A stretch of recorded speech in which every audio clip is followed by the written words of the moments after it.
Hola y bienvenidos. En el vídeo de hoy de la historiadora vamos a conocer algunos aspectos de la cronología de la historia de Egipto, que ponen en entredicho las fechas establecidas. No te lo pierdas porque seguro que te interesa.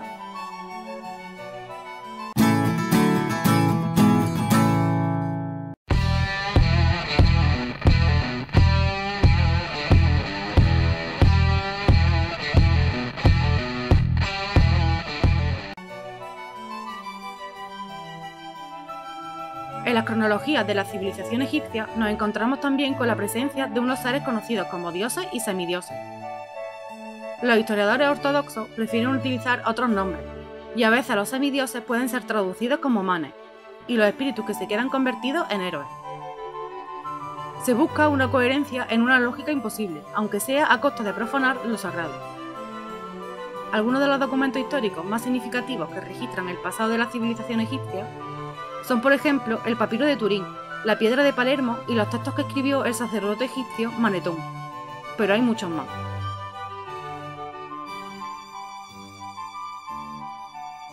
También conocido como Canon de Turín, no se conserva completo, y está escrito en lenguaje hierático.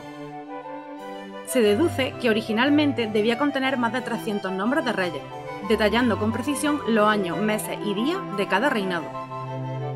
Recoge los reinados de 10 llamados dioses, o Neteru, y de varias dinastías de semidioses, como los de los compañeros de Horus y los venerables de Menfis. La cronología del papiro de Turín finaliza así. Los Aku, Semsu-Hor, 13.420 años, reinado antes de los Semsu-Hor, 23.200 años, total 36.620 años.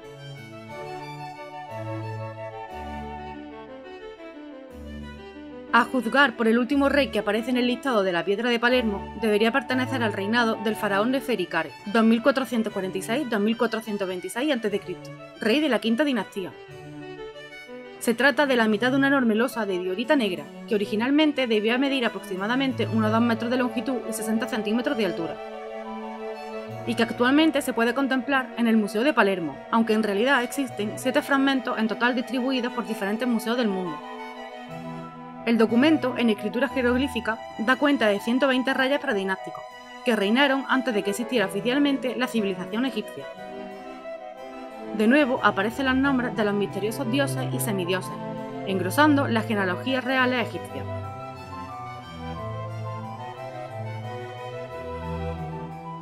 Manetón fue un sacerdote egipcio de Heliópolis, que vivió en el siglo III a.C., durante los reinados de Ptolomeo I y Ptolomeo II. Poco tiempo después del historiador babilónico Beroso, siendo ambos casi contemporáneos. Las cronologías que detalló Manetón encajan perfectamente con el papiro de Turín y la piedra de Palermo. Manetón escribió la historia de Egipto en 3 volúmenes o tomos, que en realidad ya no existen, pero nos han llegado fragmentos recogidos por distintos autores. Por un lado, las citas de Flavio Josefo en el siglo I después de Cristo, y por otro, los escritos de los llamados padres, autores relacionados con la Iglesia como Julio el Africano del siglo III después de Cristo, Eusebio de Cesarea del siglo IV después de Cristo y Cíncelo, conocido como Jorge el Monje, del siglo IX después de Cristo.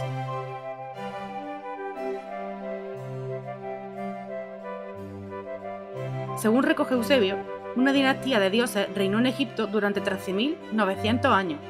El primer dios fue Vulcano, el dios descubridor del fuego, después el Sol, Sosis, Saturno, Isis y Osiris, Tifón, hermano de Osiris, y Horus, hijo de Isis y Osiris. A estos siguieron dinastías de semidioses, héroes que reinaron durante 11.025 años,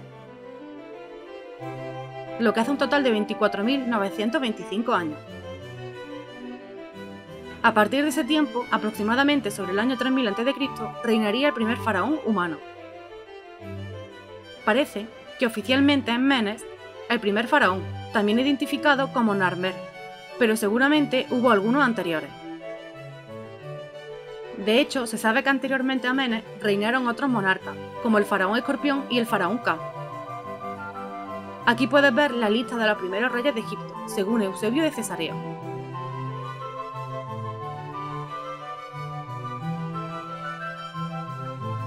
Según transmite Cíncelo o Jorge el Monje, 6 dinastías de dioses reinaron durante 11.985 años. De nuevo, Hefesto, dios del fuego, Helios o Sol, Agatomedón, Cronos o Saturno, Isis y Osiris, y Tifón, hermano de Osiris. Los primeros 9 semidioses que cita Síncelo son Horus, hijo de Isis y Osiris, Ares, Anubis, Heracles, Apolo, Amón, Titoes, Sosus y Zeus, abarcando entre estos 9 semidioses un periodo de unos 2645 años, aproximadamente de reinado en Egipto. A continuación, siguen sucediéndose dinastías de semidioses, espíritus o héroes, abarcando entre todos ellos miles de años de reinado en Egipto, en unas cifras similares a las que establece Eusebio. Y todo esto antes de que empezara a reinar en Egipto el primer faraón según la historia oficial. La primera dinastía legendaria de Egipto, según Síncelo, la puedes ver en la imagen.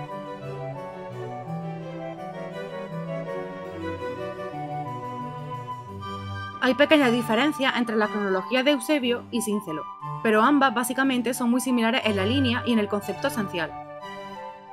Por ejemplo, Síncelo cataloga a Horus como el primero de los semidioses, mientras que Eusebio lo nombra como el último de los dioses. Y además hay que tener en cuenta que ambos autores, Eusebio de Cesarea en el siglo IV y Síncelo en el siglo IX, así como todos los demás, contextualizan siempre en algo los nombres de los reyes, según sus propias épocas, culturas, lenguas y lugares de procedencia. Todo el mundo ha concebido, por ejemplo, a Isis y Osiris como personajes únicamente mitológicos. Sin embargo, el historiador Síncelo, por citar a uno de cualquiera de ellos, basándose en las informaciones de Manetón, da fe de la existencia de este matrimonio de dioses y establece que reinaron durante 433 años.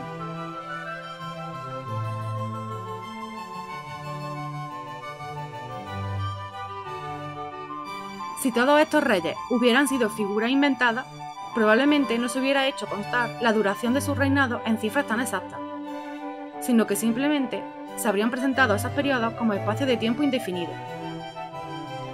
Llama la atención entonces por qué había tanta precisión en los cómputos de la duración de los reinados, como si hubieran sido acontecimientos completamente reales. En cuanto al aspecto físico de los seres referidos, en la antigua cronología, según se refieren los escritos, se sabe que los semidioses y los héroes descienden de los dioses, que eran físicamente mucho más altos, voluminosos y fuertes que los seres humanos. Por eso se les llamaba también a menudo gigantes. A este respecto se han encontrado multitud de momias y esqueletos de individuos repartidos por toda la Tierra que vivieron en la antigüedad, que superaban los 2 metros e incluso los 3 metros de altura. Generalmente solían tener el pelo rubio y ojos claros. Por ejemplo, a través de las distintas fuentes de Manetón se habla del monarca Sesostris, de quien se dice que su estatura era de 5 codos y 3 palmos, o sea, unos 3 metros. Seres transformados como híbridos, mitad animales, mitad humanos, imágenes representadas constantemente en la antigüedad, considerada hoy en día como mitología. Pero una mitología que, sin embargo, para los antiguos era una religión muy real.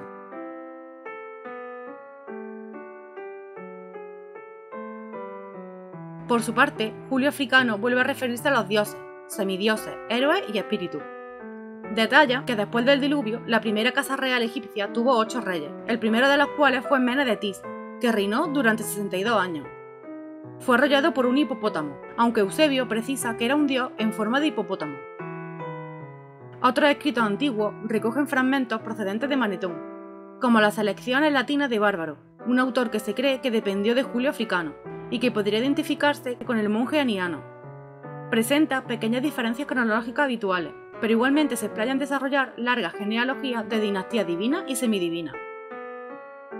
Y otros fragmentos del sacerdote egipcio de Heliópolis se recogen en la crónica de Malala, en torno al 500 después de Cristo, en el que se explica que el primer rey de Egipto pertenecía a la tribu de Cam, el hijo de Noé, llamado también Naracó, pero anteriormente a este existieron otros antiguos reinos de Egipto, ya señalados por el sapientísimo Manetón.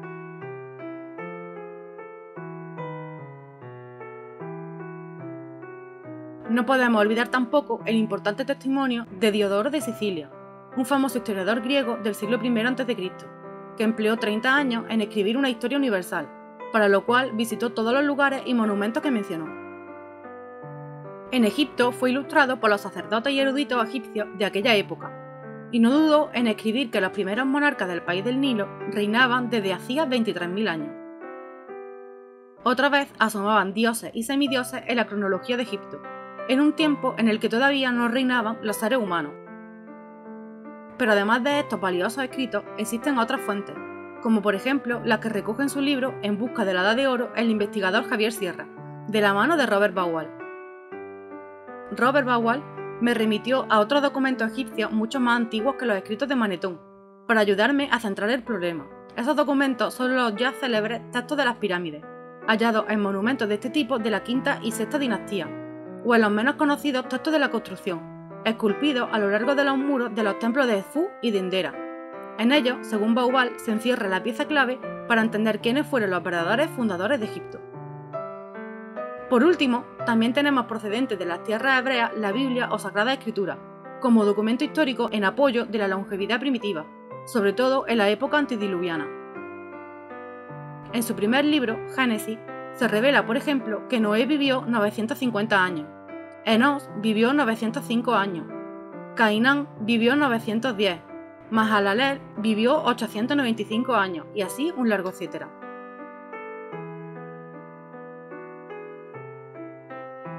Algunos autores ortodoxos han intentado explicar por qué los historiadores egipcios y los documentos encontrados hablaban de unos reyes antiguos tan longevos y de la existencia de unos seres considerados como dioses y semidioses. Según esta visión, los años en realidad serían meses, y todo lo referido a estos dioses debía considerarse como simple mitología. Esa sería la única manera en la que podría explicarse el enigma de las cronologías imposibles.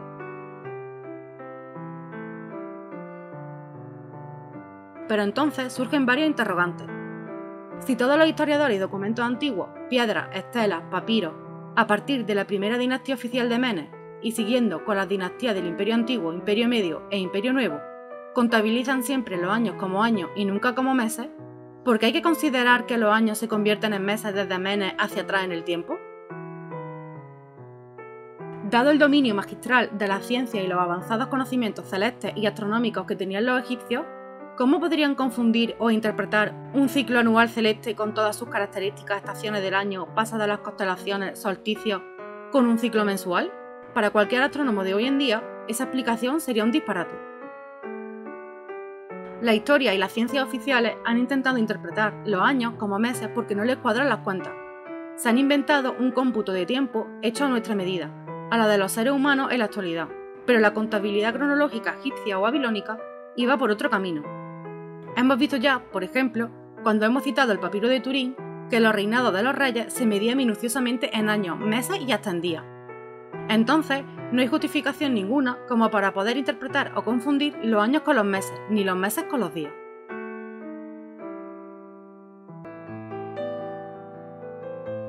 Pero no solo fueron los egipcios o babilonios, también los persas, hindúes, griegos, todos los pueblos antiguos tenían tradiciones de la gran longevidad de los primeros habitantes de la Tierra.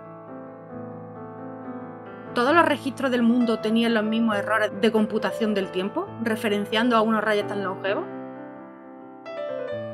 ¿De dónde podrían venir tales tradiciones sino del hecho mismo de que los habitantes de aquella época remota antediluviana vivían ciertamente muy largo tiempo?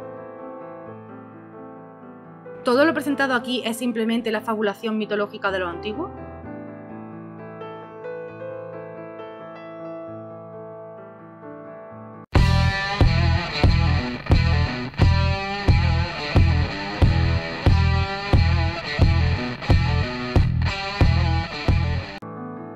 Espero que el vídeo de hoy de la historiadora te haya servido, interesado y entretenido.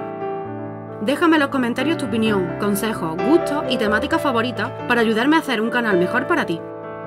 Muchas gracias por apoyarme, suscribiros al canal, comentar y dar like a los vídeos.